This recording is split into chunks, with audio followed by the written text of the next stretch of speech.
The city streets were alive with morning sun, the air filled with the rush of footsteps, car horns, and voices calling out in every direction.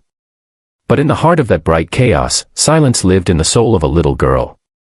Her name was Arya, the only daughter of a wealthy businessman, and though her life overflowed with luxury, she had never once spoken a word. From the moment she was born, her voice was trapped inside her, a haunting stillness that no doctor, no therapist, no expensive treatment could unlock. Her father, Victor Harrington, had built empires from nothing, yet he stood powerless in front of his child's silence. The world called him unstoppable, but when he looked into his daughter's eyes, he saw the one battle he could never win. Before we go deeper, if you believe in kindness, miracles, and second chances, please take a moment to like, comment, share, and subscribe to Kindness Corner. It helps us continue bringing you heart-touching stories that remind the world what truly matters. Victor's wealth could buy palaces, cars, jewels, but it couldn't buy Arya's voice. He tried everything. Renowned specialists from across the world were flown in, machines and therapies filled their mansion, but day after day, Arya only communicated with gestures, drawings, and her luminous eyes that seemed to hold words too heavy for the world to hear. Her mother had passed away when Arya was only 3, leaving Victor even more desperate to fill the emptiness that surrounded his daughter.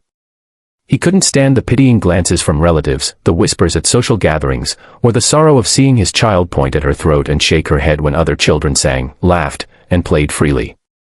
One afternoon, as Victor's car rolled to a stop in the city square for a business meeting, Arya sat quietly in the back seat, staring out of the tinted window. Her eyes caught something unusual, a small figure moving swiftly across the plaza. It was a girl not much older than her face smudged with dirt, her clothes torn and ragged. She carried an old glass bottle filled with a strange golden liquid, holding it protectively as if it were treasure.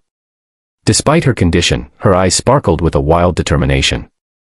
Her name was Mira, and she lived a life opposite to Arya's, hungry, poor, and invisible to the world. Arya pressed her hand against the window, fascinated. Something about the girl's presence pulled at her heart, as if fate itself whispered through the dusty glass. Later that evening, when Victor stepped into an important building to finalize another deal, Arya tugged at the driver's sleeve and pointed outside, insisting with her eyes that she wanted to step out. For once, Victor allowed it.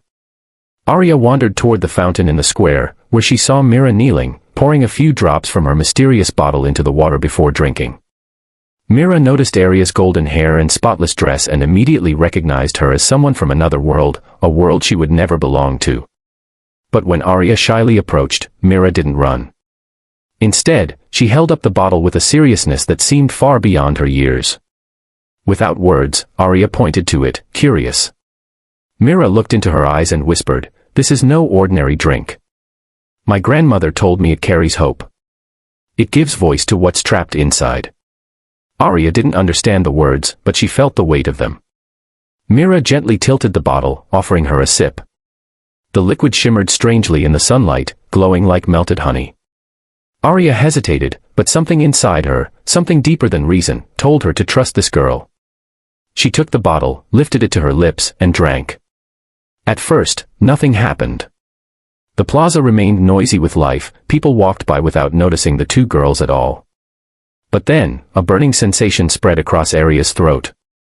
Her chest tightened as if something long imprisoned was clawing its way out. She gasped, clutching her neck. Mira reached out, worried she had made a mistake. And then it happened. A sound broke free. Weak, trembling, but real. A small voice escaped Arya's lips, a single word that no one had ever heard from her before. Papa. Victor, who had just stepped out of the building across the square, froze in disbelief. His daughter's voice, after all these years, rang through the air. His briefcase slipped from his hand as he ran toward her, tears flooding his eyes faster than he could control. Arya tried again, this time stronger, "Papa." She collapsed into his arms, her voice breaking barriers that doctors had sworn were unbreakable. Crowds stopped. Strangers gasped.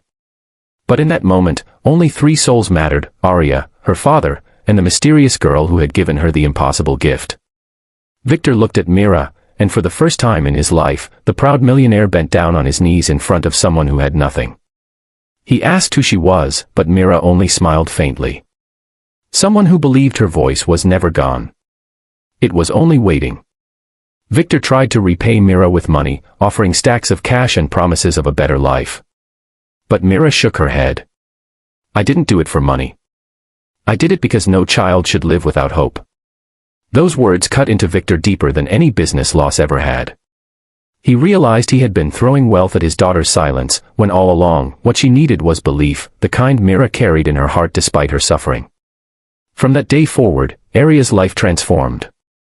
She spoke slowly at first, her voice fragile, but each word carried the beauty of a miracle. Victor never forgot Myra's gift. He searched for her endlessly, determined to give her the life she deserved. Finally, after weeks of effort, he found her sleeping under an old archway in the cold. He didn't offer her just money this time. He offered her a home, an education, a family. Mira was hesitant, afraid of stepping into a world so different from her own. But Aria held her hand, whispering with her newfound voice, "Sister." That single word sealed their bond. Two girls from opposite worlds became inseparable. Aria's laughter filled halls that had once been empty with silence, and Myra's kindness lit corners of the mansion that had never known warmth. Victor learned that true riches were not in gold or buildings, but in the power of compassion, the miracles born of faith, and the voices that rise when we dare to believe in impossible things. And so, what began as a simple encounter in a busy square turned into a story that would be remembered forever, a story of a mute child, a mysterious liquid, and the stranger whose kindness unlocked not just a voice, but a future. If this story touched your heart, please like, share, and subscribe to Kindness Corner. Your support helps us spread more stories of hope, miracles, and second chances.